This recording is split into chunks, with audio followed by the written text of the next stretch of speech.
May 19th, 1944. 15,000 feet above the English Channel, near Dover. The cockpit of the Junkers Ju 188 shudders violently. Oberleutnant Hans Keller grips the flight stick, his eyes narrowed against the glare. He is deep in hostile airspace, on a high-speed reconnaissance run. The Garden of Kent is supposed to be the most heavily defended airspace in the world. Flak bursts dot the sky below, black puffs of smoke. He is here for one reason: builder, pictures for the Führer. He banks hard, the Kent coastline sliding into view through a break in the clouds. His stomach tightens not from the G-force, but from what he sees. It is impossible. The fields, the forests, the roads south of Dover, they are choked with machinery. Thousands of tanks, their long-barreled guns pointed south. Endless convoys of trucks. Airfields, sprung up overnight, parked wing to wing with bombers and fighters. And in the harbours, a sea of ships, hundreds of landing craft, massing for a crossing. Keller hammers the camera button. Click, whir, click. He must get this film back. He has seen the invasion army, and it is aimed directly at Pas de Calais.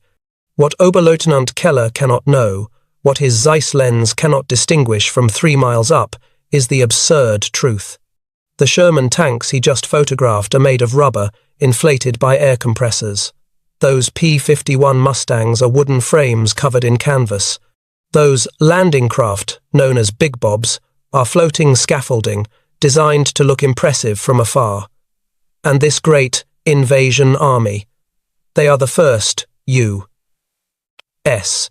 Army Group, or Fusage, the most dangerous and powerful army in the world.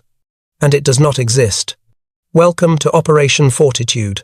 This is not a battle of bullets. It is a war of the mind, the greatest theatrical performance in military history, designed for a single purpose: to convince the German High Command OKW and Adolf Hitler of one lie. The lie was simple.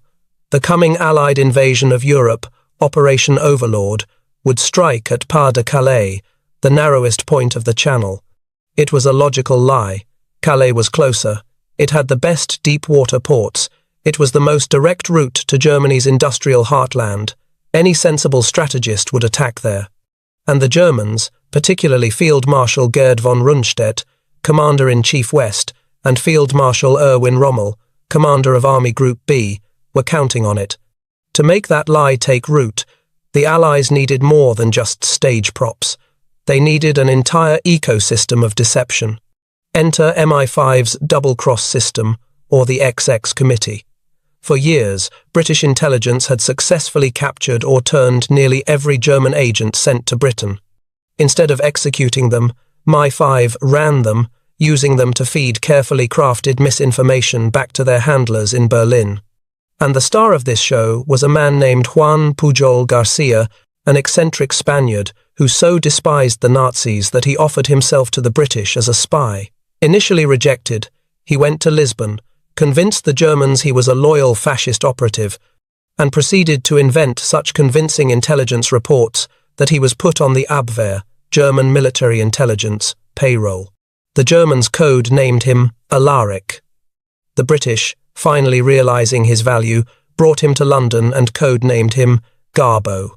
From a safe house in London, Garbo built a network of 27 entirely fictitious sub-agents. He created their profiles, their personalities, even their personal problems. He reported to Berlin on Allied unit movements. The catch was, these units were also fictitious. Garbo was the human voice of Fusag. While artists at Shepperton Studios were building canvas tanks, another group, the radio wizards of Operation Quicksilver, was creating the army's soul. The Germans, especially Colonel Hans-Joachim von Briese's Funkbeobachtungstruppe radio monitoring corps, were masters of traffic analysis. They didn't just listen to what was said. They analyzed the fist, each operator's unique Morse code rhythm, the volume of chatter, the patterns of silence. You could tell a unit was preparing for an attack not by what it said, but by its sudden silence before the storm. So, Quicksilver's operators created a radio symphony. They simulated the networks of dozens of non-existent divisions. They practiced the fists of fictitious operators. They sent out fake complaints about food, fake requisitions for fuel, and fake training reports. This radio traffic swelled and subsided in a carefully orchestrated rhythm, all designed to show a 500,000-man army gathering in southeast England. And to make it all credible, they needed a commander. They needed someone the Germans both respected and feared. Someone aggressive enough, daring enough, crazy enough to lead the main assault. They chose General George S. Patton. After the infamous slapping incident in Sicily, Patton was on the bench. He had no army. But the Germans didn't know that. They considered him the Allies' best warrior.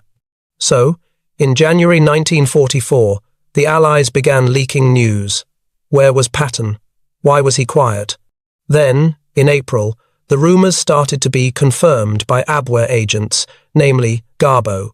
Patton had been given command of the 1st U.S. Army Group, FUSAG. He was seen inspecting troops in Kent. He was preparing for the assault. Oberleutnant Keller's photos from the Ju-188 were not just pictures. They were the final, physical proof of an impossibly complex, multi-layered hoax. In Berlin, and at Rommel's headquarters at La Roche-Guyon, Keller's photos were laid on the table. They sat next to reports from Garbo. They sat next to radio analysis maps from von Breese's team. Every source confirmed the same thing. The tanks were seen from the air. The units were identified by agents on the ground. The plans were heard on the airwaves. The commander was Patton. The target was Calais. The Germans had swallowed the bait. They now centred their most powerful force, the 15th Army, at Pas-de-Calais. They reinforced the bunkers. They laid the mines. They put their best panzer divisions on standby 100 miles from the bloody beaches of Normandy. The actors were in place. The stage was set. The veil of deception was complete. Now, all that was left was to wait for the real attack, the one the Allies had built while elsewhere. On a quiet stretch of coast in Normandy, the true fate of Europe was silently preparing to land. June 6, 1944, 1:11 hours, La Roche-Guyon, France. The teleprinter in the subterranean command centre of Army Group B begins to clatter. It is a noise that will not stop for the next 24 hours. A duty officer rips the first message from the machine. He blinks, reading it twice before his blood runs cold. He scrambles down the corridor to the office of General Hans Speidel, Field Marshal Rommel's meticulous chief of staff. The message is frantic. It's from the 716th Infantry Division. Reports of numerous parachute landings east of the Orne River. Speidel is roused from his cot. He is a calm, intellectual man, but this report troubles him. More reports flood in. Paratroopers at Sainte-Mère-Église. Gliders landing near Pegasus Bridge. At 2:15, another message arrives, this one from the Coastal Naval Command. Multiple radar contacts, a fleet of unidentified vessels, 100. No, thousands, heading for the Normandy coast, Sector Bayeux. Speidel gets on the phone to Field Marshal von Rundstedt's headquarters. The initial assessment is clear. This is K-Tag, Diversion Day. It's a large-scale feint. A noisy, bloody attempt to draw their forces away from the real target. After all, where was Patton? Where was FUSAG? The radio traffic from Kent was still busy. Garbo was still reporting that the Calais group was on high alert. This Normandy landing, it was a sideshow. At Berchtesgaden, in the Bavarian Alps, Adolf Hitler is asleep, protected by a strict order not to be disturbed. When his adjutants finally dare to wake him hours later, he will dismiss the news with contempt. A feint, he scoffs. Let them come. It's exactly what we wanted. But on the coast, the feint is unfolding with terrifying violence. 6:30 hours, Sector Omaha. The Higgins boat slams into a sandbar. The ramp drops. Go, go, go. Before the men of the 1st Infantry Division can even clear the ramp, German MG-42 machine guns, sighted perfectly in bunkers overhead by the 352nd Infantry Division, open up. The sound is not a rat-tat-tat, but a terrifying, singular rip, like canvas tearing, firing 1,200 rounds per minute. The first wave of men doesn't just die, they are vaporized. The water turns red. This is not a diversion. This is hell. Back at La Roche-Guyon, the phones are screaming. The 716th Division is being overrun. The 91st is cut off. The reports are no longer of paratroopers, but of organized divisions, of tanks landing on the beaches, of warships shelling the coast with impunity. A desperate request is made. The 21st Panzer Division, stationed near Caen, is the only immediate armoured counterattack force, but it cannot move without authorization. More urgently, the Strategic Reserve, the 1st SS Panzer Corps Leibstandarte, and the 12th SS Panzer Division Hitlerjugend are held back, waiting for Hitler's personal release. They are poised, their engines cold, waiting for the attack at Calais. This is the moment, the hinge of the entire operation. General Speidel and Field Marshal von Rundstedt both believe this is a diversion, but the scale of it is now terrifying. They must counterattack, or the beachhead will hold. Von Rundstedt, the elderly, aristocratic commander-in-chief West, picks up the phone to Hitler's headquarters at the Wolfschanze, Wolf's Lair. He speaks to General Alfred Jodl, Chief of Operations. Rundstedt is blunt. The landings are widespread. We must release the panzer reserves and throw them back into the sea before they establish themselves. Jodl's reply is laced with the smug certainty of fortitude's success. The Führer is convinced this is not the main invasion. The main attack will come at Pas de Calais. We cannot commit our primary armoured reserve to a feint. The request is denied. Denied. It is a word that seals the fate of the men on the beaches. The 21st Panzer Division is finally, agonizingly, released for a limited counterattack late in the afternoon. It's too little, too late. It runs straight into a wall of Allied air power and naval gunfire. Meanwhile, 150 miles to the northeast, the mighty German 15th Army sits. Its panzer divisions are fully fueled. Its infantry is on high alert. They are staring out at the sea, waiting for General Patton's ghost army. They are protecting Pas de Calais from an army of rubber tanks, dummy aircraft, and fictitious radio signals, all while the real invasion, the largest amphibious assault in human history, is tearing a hole in their flank. The deception is no longer just a plan, it is a weapon, and on June 6, 1944, it is working more perfectly than its creators could have ever dreamed.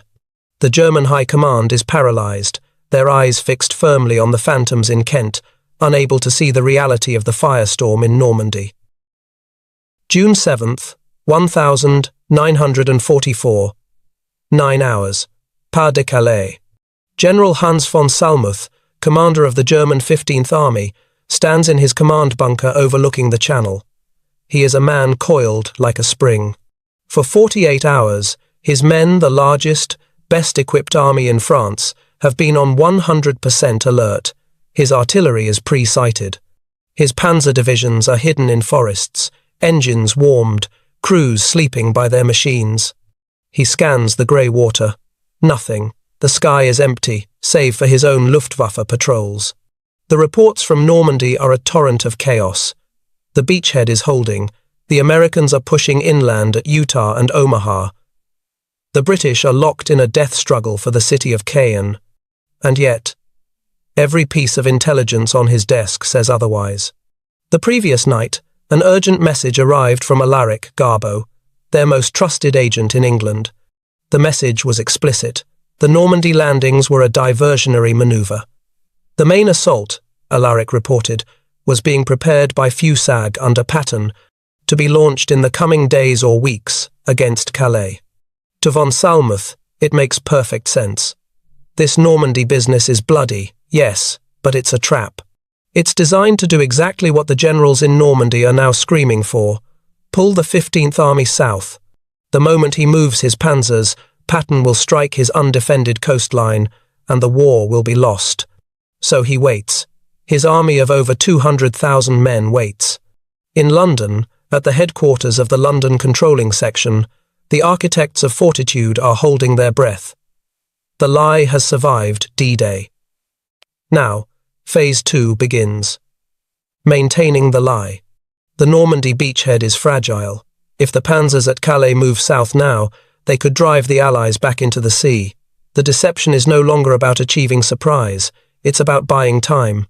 The order goes out. Fusag must appear more threatening than ever. The radio operators of Operation Quicksilver redouble their efforts. The airwaves over Kent crackle with a new urgency. Patton's army is furious that the Normandy diversion is bogging down. Messages fly, simulating the final preparations for an assault. Request fuel quotas for 3rd Armoured. Weather forecast for Sector Pas de Calais. Landing craft embarkation drills scheduled. The deception becomes brazen. Allied bombers, fresh from pounding Normandy, are retasked. They fly massive, high-profile raids against Pas de Calais. They bomb bridges, rail lines, and coastal batteries that have nothing to do with the Normandy battle. To the Germans, this is the final proof. It is the softening up before the Hauptangriff, the main attack. Meanwhile, at Hitler's headquarters, a furious argument is underway. Field Marshal Rommel, having rushed back to France from his wife's birthday in Germany, is on the phone. His voice is raw with panic and rage. My divisions in Normandy are being bled white. The enemy air power is crushing us. I need the panzer reserves. I need everything you have. Release the 15th Army. He is met with cold, infuriating logic from General Jodl and Hitler himself. Field Marshal. Jodl's voice crackles over the line. The Führer's assessment is unchanged. All intelligence confirms the main enemy group, Fusag, has not yet been committed. They are still in Kent. You are facing the diversion. You must hold with what you have. Rommel cannot believe what he is hearing. He is on the ground. He can see the endless armada, the thousands of men, the tanks rolling off the LSTs. How can this be a diversion? But he is arguing against a phantom. He is arguing against Garbo, against rubber tanks, and against the towering reputation of George S. Patton. On June 9th, 3 full days after the invasion, the lie reaches its zenith. Agent Garbo sends his masterpiece. He reports to his German handlers that he has just attended a high-level meeting with Fusag commanders. He confirms that the Normandy operation is a trap. He gives them a new, terrifying timeline. Patton's invasion of Calais is imminent, scheduled for around June 10th, and will be twice the size of the Normandy landings. This report lands on Hitler's desk like a stone tablet. It is the decisive blow. Hitler issues a direct, unassailable order. Führer Directive 51 stands. The 15th Army is forbidden to move. Not one division. Not one tank. They will hold Pas de Calais at all costs. The deception has worked too well. The Germans are now more convinced than ever that the real invasion is yet to come. In Normandy, the Allies, bleeding for every inch of ground, have just been given the greatest gift of the campaign: time. The armoured fist that could have annihilated them remains frozen in place, 150 miles away, waiting for a ghost. June 22nd, 1944, 15th Army Headquarters, Pas de Calais. General Hans von Salmuth stares at the map. The date, June 10th, has come and gone. Then June 15th. Now, more than 2 weeks have passed since Garbo's imminent invasion warning. His army, the most powerful in France, has done nothing but sit, listen, and wait. The radio chatter from Fusag in Kent continues, but it's repetitive. It's following a pattern. It's too clean. Meanwhile, the reports from Normandy are no longer just desperate, they are apocalyptic. The Americans have taken Cherbourg. The British and Canadians are grinding down the SS Panzer divisions around Caen in a brutal battle of attrition.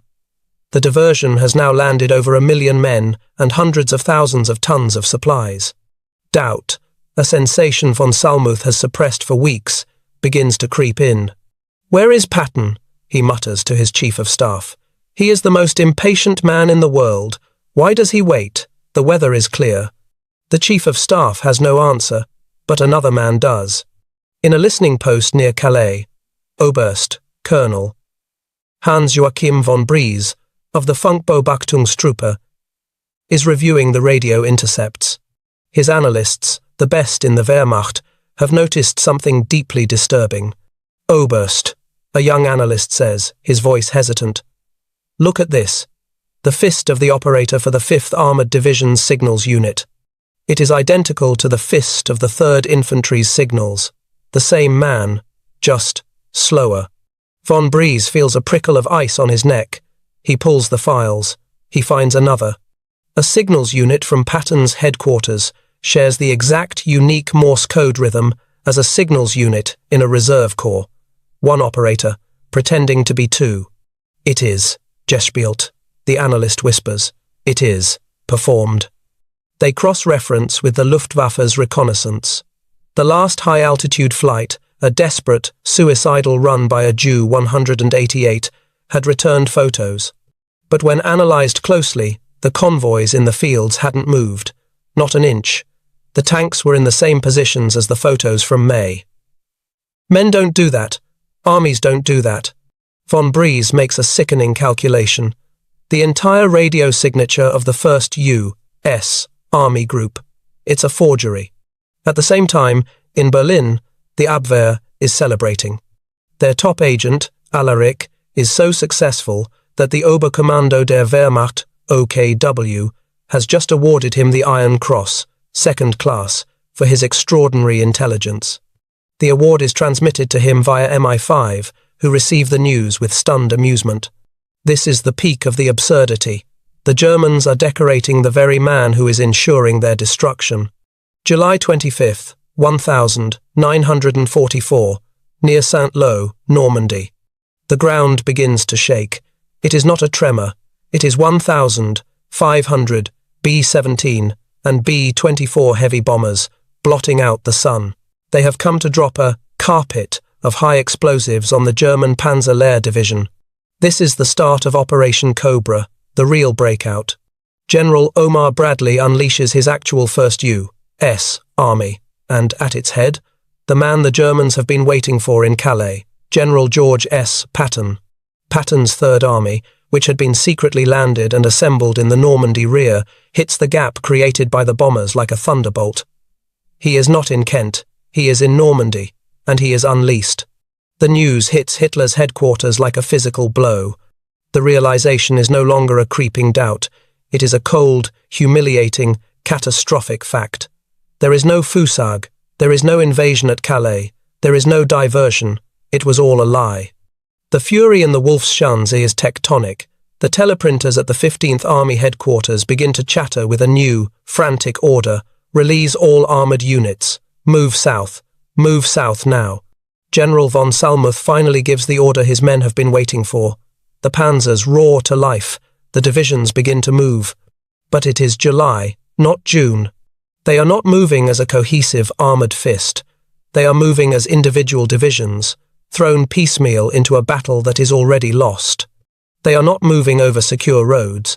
They are moving under a sky owned by Allied P-47 Thunderbolts and Hawker Typhoons, whose pilots refer to the desperate German retreat as a turkey shoot. They are not plugging a gap. They are being fed into a meat grinder. The ghost army at Calais, the collection of rubber, wood, and radio waves, had done its job. It had held 19 German divisions battle-hardened, elite divisions in place for 7 crucial weeks. It had bought the time to land 2 million men. It had guaranteed the Normandy beachhead. For General Hans von Salmuth, it is the end. He looks at the map, at the red arrows of Patton's real army slicing through his flank, and he understands. He hasn't been outfought. He hasn't been outmaneuvered. He has been duped.